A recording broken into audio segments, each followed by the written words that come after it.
Why do we have fun in video games? Of course, the answer will be different for every person, but on a baseline level, all our fun comes from one reason laying dormant deep in our biological network. This rings true for every person in any context, including today's topic, Civilization 7, and that reason is dominance. No one wants to lose out to anyone, no matter if it's the best hunting spot, the prettiest woman, or even something as inconsequential as a video game. And with Civilization 7 releasing in a few days with a much more competent AI, there's only one way you can achieve enough dominance to fuel your dopamine receptors, and that is to determine which leader is the best leader in Civ 7. And so today we're going to be pitting them in epic battle against each other on a tier list, which will be interesting as not only do I lay out my thoughts and heart for all to see, but I also make myself vulnerable. I could be completely wrong about this tier list, and so I will come back in a few months to determine how close my rankings were to the rankings in practice.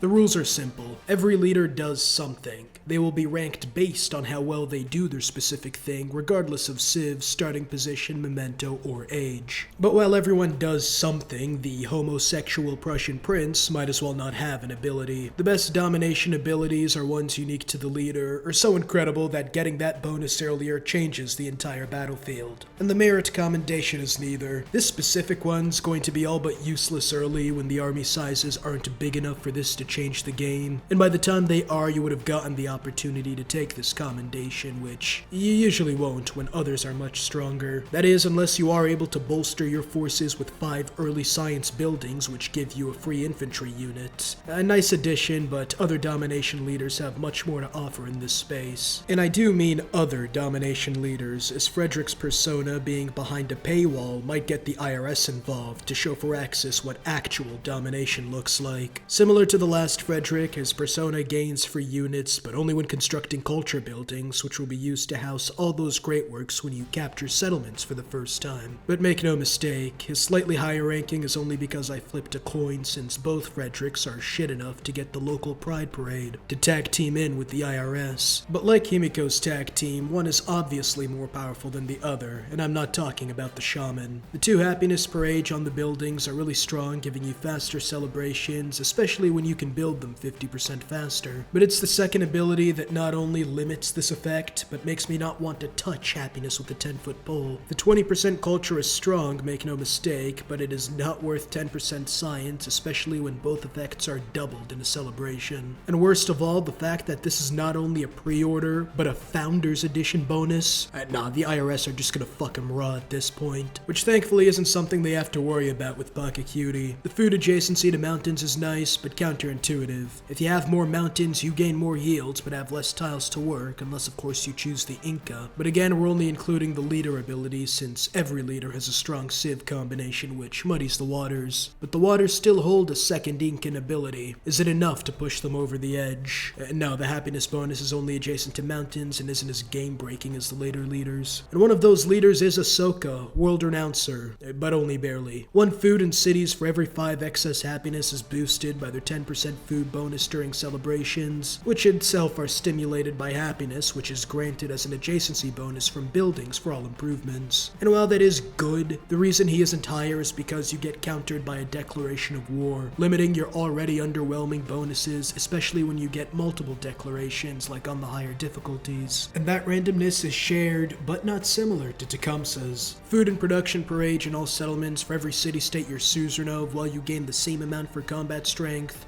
but without the per age asterisk. As broken as that would be, I'm not sure if it would be enough to make them overpowered when you can gain anything from 0 city-states to 10 in a single game, especially when you don't have any form of influence generation, which leaves Tecumseh in a Civ 6 Poland religion situation. But unlike Poland, Hatshepsut doesn't cause an immediate trip to the wardrobe after a quick detour to the washing machine. Instead, you'll have to be satisfied with 1 culture for every imported resource, which, while volatile, is much more stable than the previous entries and scales much harder throughout the ages. But if you want a stable ability, then the 15% production towards buildings and wonders near navigable rivers, when that is your start bias, is much stronger. But her actual strength will no doubt depend on how strong her bias to those rivers is. Unlike Augustus, whose production bonus is available in every single game, the 2 production in the capital for each town allows you to lead more than roads to Rome, as 20 production from this ability is not unheard of in the early game. The caveat is is, of course, you want more towns than cities, which may have been enough to tank their rankings. If you didn't get bonuses to buying buildings in towns with the added effects of culture buildings not being a restriction. It's unfortunate they didn't give him a bonus to combat, like they did with Amina, and her insane 5 combat strength to the 2 tiles prevalent on most maps. But situational as this ability is, you'll still be able to field a larger army than most with the extra resource capacity amplifying the gold from each resource you obtain. This is all strong enough to give her the status as the only black video game character I've seen in recent memory to not get dunked on in controversy. Ah, sweet, a new leader reveal. Uh-oh. Ignoring all that controversy, is she strong in the game? Well, that depends on if more influence towards initiating espionage acts turns out to be as strong as the insane 5 war support on all defensive wars. If I'm reading this right, and I'm probably not, then that means that Tubman gains an extra 5 combat strength in all defensive wars, which from what I've seen, the AI seems to like to declare a lot of, which itself is further amplified by the flanking you'll be doing when you run past vegetative tiles faster than security guards in a vegetative state. But what limits her ranking is her evident turtle playstyle without any yield bonuses. Unlike Jose Rizzler. The additional culture and gold from narrative events might not seem that strong, but the extra narrative events gives you a lot more than the culture and gold mark would suggest, with one of the obvious extra benefits being the happiness from these extra events complementing the faster and longer celebrations Jose likes to partake in. All I'm going to say is I don't want you to get anywhere near the Rizzler's parties. A view I don't hold for Lara Croft because she's gonna have her hands full with Himiko again. This time armed with advanced technology with her 25% increase to science with her Friend of Way ability. But of course, it does come with the caveat that it's called Friend of Way, and thus you need friends. Which is why the support of endeavors for free is so effective, giving you an increase in relations whenever the Rizzler tries to work his charms. And by using your Japanese status to obtain a harem of men who spend the better part of their day scrolling 4chan, you can gain immense science bonuses on the larger maps. But Himiko isn't as well built for these larger maps. The 300 gold you gain from natural wonders is doubled if the wonder's on another continent, but even with that number, you still probably want those natural wonders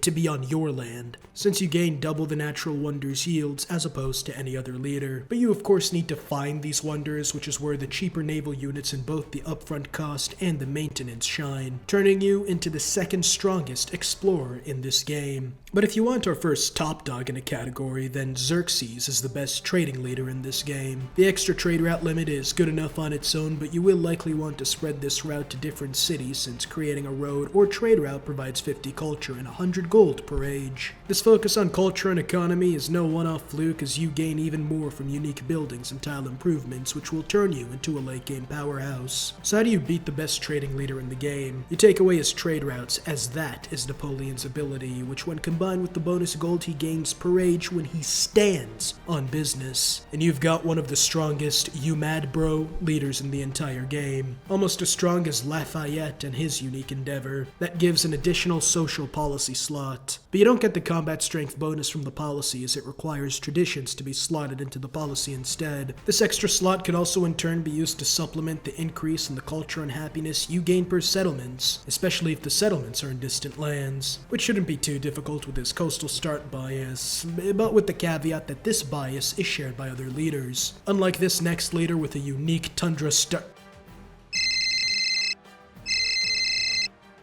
Unlike her last few iterations, this Catherine is focused on a cultural game with more culture from Great Works, aided by the additional Great Works slot she gets from buildings, with at least one. But these culture abilities aren't too dissimilar from the more lower-ranked leaders, so what makes her different? Well, remember the tundra start bias? Cities in the tundra gain science equal to a quarter of their culture value. Now this is a scientific sieve masquerading as a cultural leader. But if you want more culture, then pick Napoleon, revolutionary persona. The move speed with your commander is already fantastic, but it's the culture per kill that really turns it up a notch, allowing you to blitz past the tech tree for every game, which will also help your science yields. A trait that might be shared by the first American. With his massive science bonus on production buildings, the only thing that can make this better is his 50% increased production towards these buildings. But to unlock those buildings, you obviously need science. No problem. All Benjamin has to do is start or support as many endeavors as possible, which is something he can do twice twice as much as any other leader. Incredible bonuses to both production and science, synergizing extremely well. But as good as excelling at two attributes are, Ibn Battuta's Master of All Trades is just a little stronger. The 2 wildcard attribute points after the first civic can be used to gain an advantage in any manner of pathway depending on your starting position and needs. But with the timer being set at 1 civic, how much will you be able to learn of your starting area in such a short time? Well, a lot more than you would think, since every unit gets +1 sight, giving you almost as much coverage as his unique endeavor. Trade maps lets you gradually see other leaders' explored area, effectively using their own exploits against them, similar to when you would conquer a built-up city like Ashoka here. While the first persona was subpar, this one gives you more production for every happiness, and 10% production in settlements not founded by you, which will be easy enough to make use of, what with your whopping 10 combat strength against fortified districts. But it only takes effect during a celebration. Thankfully, formal wars grant you a celebration right then and there. Unironically, you can chain together infinite celebrations and use them to conquer the world to your heart's content. But if it's conquest you're looking for, then there are a few better that, holy, look at the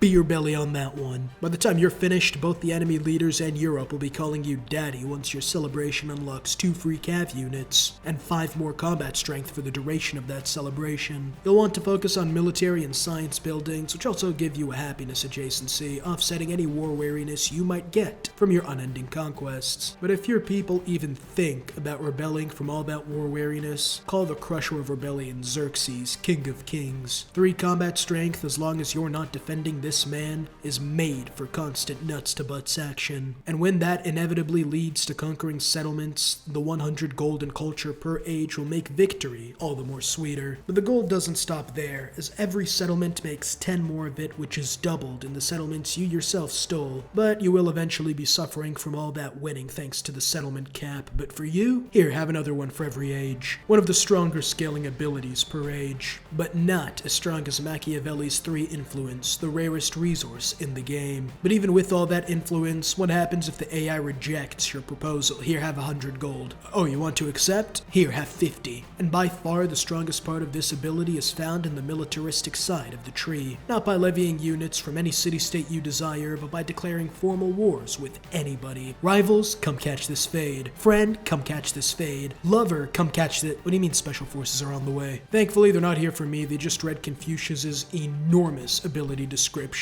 25% city growth rate, 2 signs from specialists. Now that's how you know Firaxis is giving lap dances to the CCP. Another step in their master plan to increase the Chinese's faltering birth rate. And the second greatest leap forward since Mao Zedong. Is there anybody out there who can stop this guy from casually killing a cool 50 million after long jumping? What the hell is this? 3 free promotions on your first commander and another 20% experience gain? With commanders carrying with you throughout the ages, this is infinitely more powerful than any unique unit. It's like if you gave Ted Bundy ketamine. And the second part of this ability is like if you made Ketamine Ted's Victim Black in pre-Civil War Alabama.